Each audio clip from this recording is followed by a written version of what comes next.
Hey badasses, welcome back to the Badass Careers YouTube channel, which is a movement dedicating to get more people doing work they freaking love. For those of you who don't know me, hi, my name is Rosie, and I have dedicated the past 10 years of my career to human resources and recruiting. So I've worked for Fortune 500 companies like L'Oreal, like Louis Vuitton, Moet Hennessy Group over in Paris, as well as tech startups, consulting firms. And today we're talking about how to best prep for an interview.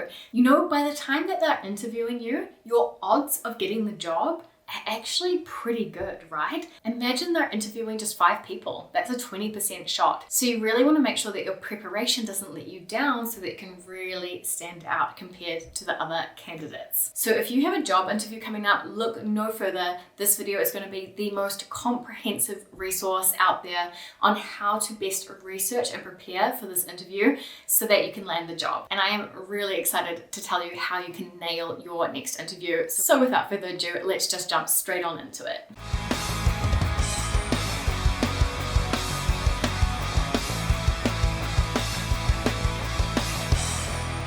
Okay, so the first tip is research.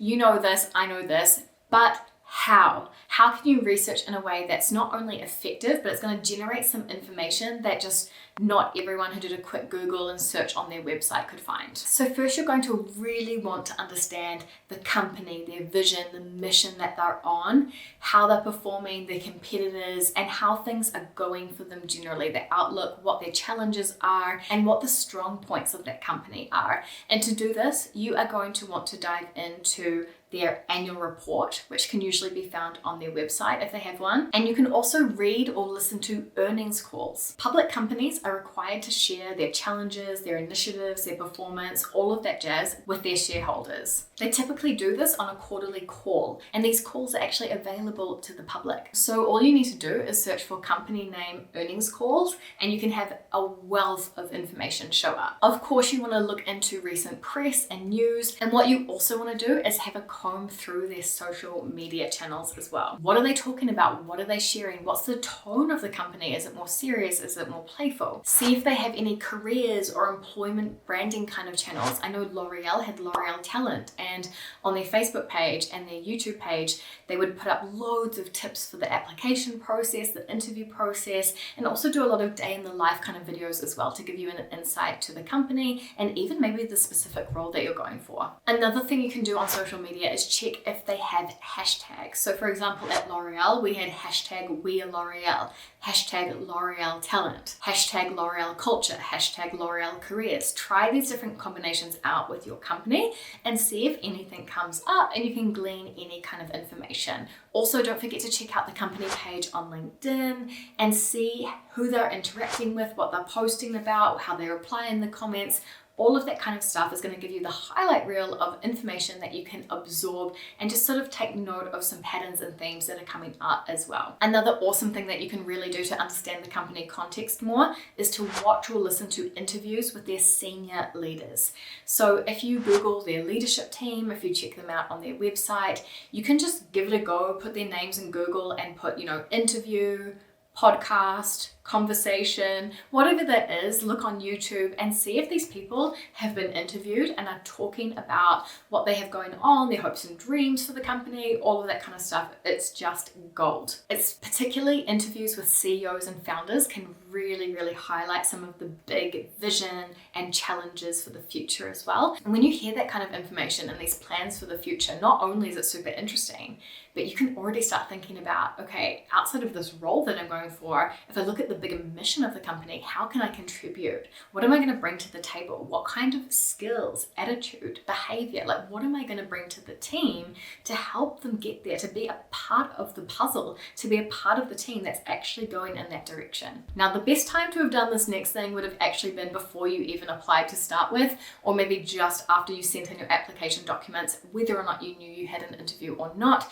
But it's still super relevant. Something very powerful that you can do is actually reach out to current employees. You could actually use LinkedIn to figure out who might be on your team or in your wider department and reach out to them and ask for a quick informational interview of 15-20 minutes to understand more about the company. You could actually just reach out to them and say, hey, I've just got the great news that I've been invited to interview for the role of X. I'm really excited. I'd love to jump on the phone with you and just ask you a few specific questions about the team, about the company and the culture itself, not only for my own preparation, but to start assessing the fit as well. It goes both ways, right? So you could ask them, what do you love about working in company X? What would you improve about company X? What's something that company X could be doing that they're not already? And what sets company X apart from the competition? This kind of insider information is so powerful and would really set you aside. You could even say in the interview, like, yeah, I was lucky enough to connect with Sarah from the X department, who was just incredible. And she really walked me through what it felt like to work in the company and your specific culture. And where I think I could really align with that is, you can tell them that you've done this research. It shows initiative. It's actually really impressive. The next place you have to check out when you're preparing for your interview is Glassdoor. Glassdoor is essentially the TripAdvisor of companies, where real candidates for roles and real employees actually working there are able to give it ratings on the leadership, on salaries, on benefits. They're able to provide comments about how it feels to work there, on the culture and whatnot, and provide their salary data. So this is a very important tool to have in your toolbox, because you're already going to go to Glassdoor to start gauging the salary for the kind of role that you're going for, so that you're ultra prepared. I actually have a whole video on negotiating your salary and tips around that, so you can check that out here, and I will also link it down below. But not only this, but previous candidates will have left reviews and told you what interview questions they were asked. It's actually incredible. Go to the interviews tab, check it out. They'll not only share their experience of being interviewed there and their comments on it, but they will actually often provide the specific questions they were actually asked. Not only this, but it's just really useful to get a gauge on the company culture, challenges, what it actually feels like to work there, so that you can ask any specific questions that you have to ask, but also so that you're just ultra informed and you're not receiving the marketing pitch. This isn't their website, this isn't their career site. This is just real life feedback from real people. Now, of course, researching the company is super important. I just gave you loads of tips and advice and sources to check out to do that really effectively. But the other thing you can't forget is to research the interviewers themselves. So check them out on LinkedIn, study their career story. Again, look for interviews with them, Google them, figure things out about them. They may have had media features, they may have been interviewed for something, they may have a personal website, they might have public social media. And no, this isn't being a stalker. This could be really useful to pick up on something that you have in common. Maybe some similarities, maybe you have volunteered for the same cause, maybe they also started out as a graduate, maybe they are an alumni from your school, maybe they have very specific convictions and opinions on things that align to yours. All of that information is gold, because at the end of the day, it's humans interviewing you.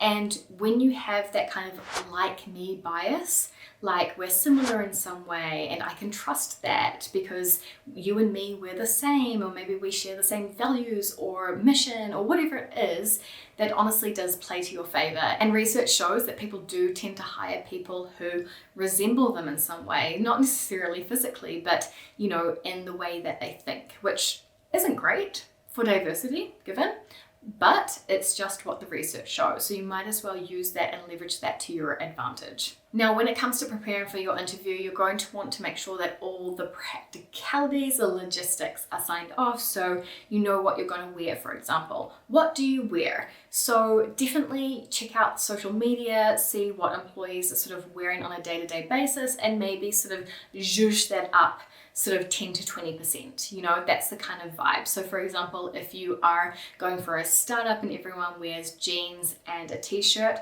maybe wear jeans, a t-shirt, blazer and heels. I do recommend, even if it's virtual, doing the whole thing, because you'll just feel better. And research actually shows that if you're wearing a power item, so for example, like a killer pair of heels, or the power blazer, or a specific scarf, or something that just feels like you and feels empowering in some way, it actually shows through in the way that you carry yourself. And then of course, depending on whether it's physical or virtual, brainstorm everything that you might need. If it's physical, you might want to take a couple of copies of your resume, you want to take your water bottle, like cash for parking, like all of that kind of stuff. Of course, you just want to make sure that everything's prepared in advance. So those final 30 minutes, you can just chill, step into the zone and get ready to really be yourself and be natural and connect with them and all of that good stuff. Now, when it comes to preparing for the actual interview questions themselves, my general advice is this. Prepare for the tell me about yourself question. So I'll leave my video for this just here. Definitely prepare for that and nail that. But then rather than trying to predict the hundreds of thousands of different iterations and potential questions they could ask you, what I recommend here is actually prepare more so your career stories. So a time that you overcame a challenge, a time that you communicated well, a time that you collaborated well, a time that you took initiative, a time, like all of these kinds of stories based on what you think that they are looking for based off your analysis of the job description. So if you've analyzed that job description and you're really like, okay, they are looking for someone who's a communicator. They can influence other people, they build relationships quickly, like all of these kinds of things. Create stories around that and focus on that. You're gonna much more easily remember your stories than you will trying to like rote learn and do flashcards for like 100 different possible interview questions. And I think my last tip for today's video is just remember that no one is unimportant.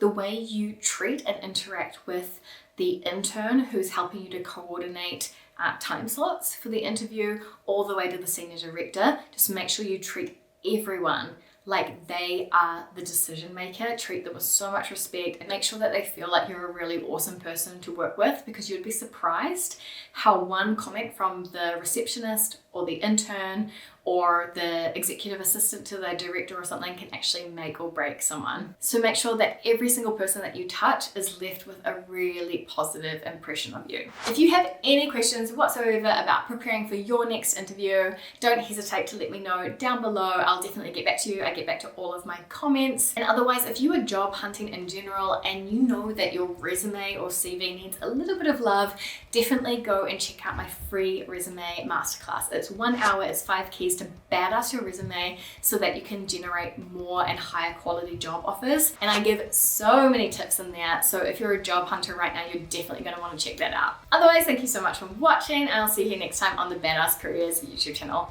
Stay badass. Bye.